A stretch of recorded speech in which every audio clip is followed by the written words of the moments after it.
Dopo 12 anni d'assenza, il dipinto San Girolamo, un olio su tela di scuola francese del Settecento, sta per tornare nella chiesa di Saint-Pierre a Savigné, dove fu rubato tra il 30 e il 31 luglio 2010.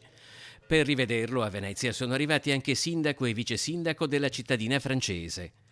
L'opera è ricomparsa recentemente, messa in vendita sul web da un antiquario del Padovano e intercettata dai carabinieri del Nucleo per la tutela del patrimonio culturale di Venezia, coordinati dalla Procura di Rovigo.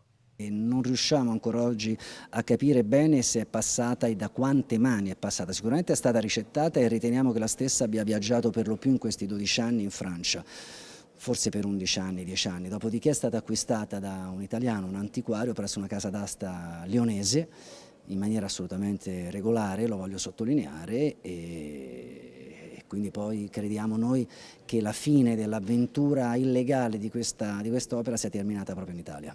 Se il peregrinare del quadro è stato prevalentemente in Francia, non è sfuggito ai controlli dei carabinieri non appena è comparso in vendita in Italia, presentato come opera di Antonio Arrigoni, un pittore veneto attivo a cavallo tra il XV e il XVI secolo. Il valore d'asta era di qualche decina migliaia di euro, ma soprattutto che quello ha una fascia di difficile quantificazione, è che il valore che la comunità che ha avuto beneficiato di quest'opera ne riconosce, per cui il valore potrebbe essere di qualche centinaio di migliaia di euro. Se il Ministero della Cultura francese ha classificato il dipinto monumento storico nel 1982, altrettanto importante è la chiesa di Saint-Pierre in cui sta per tornare. È uno degli edifici religiosi più antichi del Dipartimento della provincia di Angers e è stato pensato e riconosciuto di interesse culturale sin dal 1840, uno dei primissimi edifici